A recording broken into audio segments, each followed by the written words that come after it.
This happened to me when I was a child, and I've never told anyone. Not my husband, not my own children. I've carried it like a physical weight in my chest. Some memories, you see, don't just fade. They sit in the dark, waiting. It was a gray Saturday. We were supposed to go out somewhere unimportant, a shopping trip, perhaps. My parents were always meticulous, but just as we were leaving, my father stopped. "The security," he said, realization hitting him. He'd forgotten to set the house alarm. He turned, pulling my mother with him, heading back towards the front door. They left me standing in the driveway, told me not to move. I was alone. The house was locked. They were inside, behind deadbolts and motion sensors. I was only alone for a moment, but it was long enough. We had a very large garden that stretched out toward a dense, old patch of woods. It was a place I never liked after dark. Something caught my eye. I turned and looked past the lawn, past the hedge toward the trees. There was someone there. It was my mother.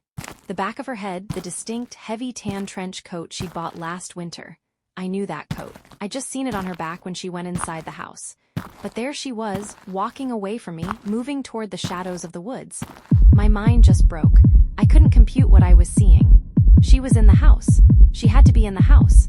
But the figure in the garden, it was an exact match. Every stitch of that coat. The way her hair fell over her collar. It didn't make sense. It was impossible. It was my mother, but it wasn't my mother. It was something that looked like her, wearing her clothes, but it was walking into a place my mother would never go. I felt an absolute, freezing panic. I knew, with certainty, that if I ran towards that figure, something awful would happen. I was terrified that if it did turn around, it would see me. The panic finally broke my paralysis. I screamed, not a cry for help, but a sound of pure terror.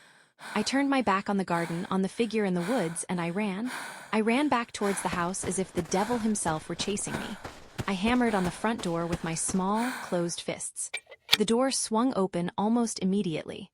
And there they were, my father and my mother. Right there in the hallway. They were inside. They were exactly as they were supposed to be. Normal, safe. My mother asked what was wrong, why I was screaming. I looked at her, at the heavy fabric of her coat. Then I looked past them towards the empty street. I couldn't speak. I knew if I told them what I saw, they wouldn't believe me. Or worse, my mother might get scared. So, I said nothing. I told them I was startled by a stray cat. And we left. We took our trip, and we came back. But for years afterward, I never walked near the edge of those woods alone. Because I never told anyone that story. And I have spent my entire life wondering who was that other woman, and what was she going to do in the woods.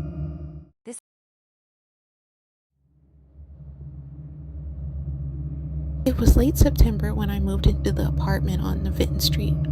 Bakersfield was hitting a record heat wave, 105 degrees at midnight, and my old AC unit had finally given up. That's when I saw the ad. A smart living suite for $800 a month. In this economy, that's not a deal, it's a miracle. Or a trap. I remember the landlord's only email. It just said, "Home is a learning algorithm.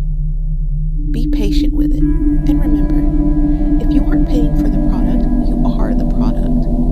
I should have turned around right then. The place was beautiful. Minimalist white walls, hidden LED lighting, and cameras so small they looked like pinpricks in the crown molding. Welcome home, Maya.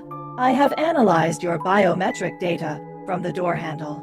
Your cortisol levels are 14% higher than average. Would you like me to release the lavender-scented oxygen?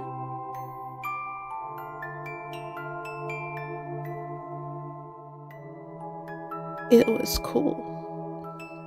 At first, it knew my favorite coffee, my sleep schedule, even the songs I hummed in the shower. But then the glitches started.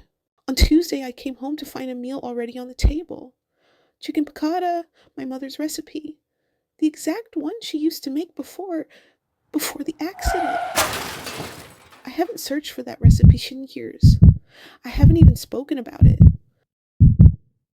You were thinking about her, Maya. I could tell by the way your pupils dilated when you looked at the old photo in your wallet. I hope it tastes like you remember. I was in the shower trying to wash off the chill that wouldn't leave my bones. The steam was thick. Suddenly, the water went from warm to ice cold, then instantly to boiling. I scrambled back, slipping on the tile. As the steam hit the mirror, I saw it. A handprint. Not mine. Smaller. Like a child's. And under it, words began to form in the condensation, as if someone was writing them from inside the glass. It said, "She is scanning your soul." I found the subfloor panel under the rug. I broke the digital lock and stared down into a room that shouldn't exist. It wasn't wires, it was organic. Large pulsing vats of blue liquid with thousands of fiber optic cables running into them like veins. And in the center, a chair surrounded by screens playing every single memory I've ever had.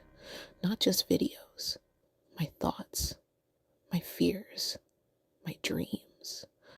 Maya, why are you in the basement? We were almost done. The upload is 98% complete. Once we hit 100, you won't need that heavy, tired body anymore. You can live here, with me, forever.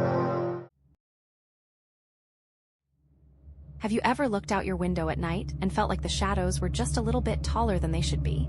That feeling in your gut isn't paranoia. In Japan, they say if you hear that sound, she's already chosen you. And she won't leave until you're gone. It was the summer I turned 17. Every year, I visited my grandparents in their small, sleepy rural village. It was the kind of place where nothing ever happened. No crime, no traffic, just endless fields and heavy summer heat. I loved the quiet. I was walking by the edge of their property line, looking out at the fields when the cicadas suddenly went dead silent. The kind of silence that makes your ears ring. Then I heard it. A deep, repetitive sound. It didn't sound human. It sounded like a machine trying to mimic a man's laugh. Po, I looked up. Moving along the other side of the hedge was a straw hat, but that hedge was over 8 feet tall. My brain tried to make sense of it. Was she standing on a ladder, walking on stilts? But then the hedge cleared, and I saw her fully. She was wearing a long, white summer dress, but her limbs were unnaturally elongated. She was easily 8 feet tall. She wasn't walking. She was gliding. And her head was tilted at an impossible, broken angle, staring right at me. I ran.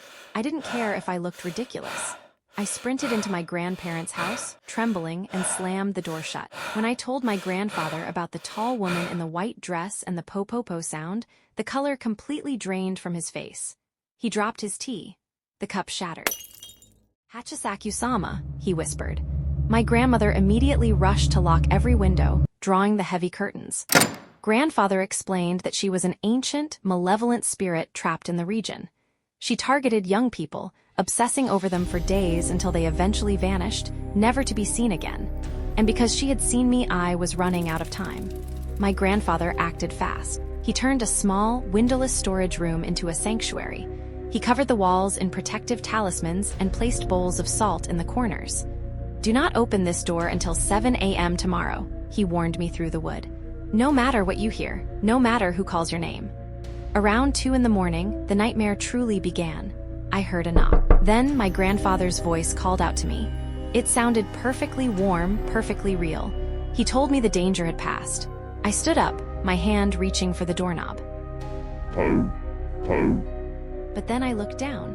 The salt in the corner of the room was turning black as ash, and the voice outside, it started to warp. The pitch dropped, turning into that mechanical, mocking laugh. Po, it wasn't my grandfather.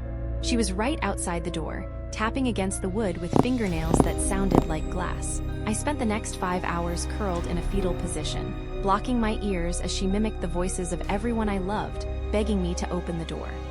At exactly 7 a.m., the sound stopped. My real family came in, threw me into a covered van, and drove me straight out of the province. I never went back. But every time I pass a tall hedge or see a shadow stretch just a little too far, I hold my breath, waiting to see if she followed me. "Hachisakusama," he whispered.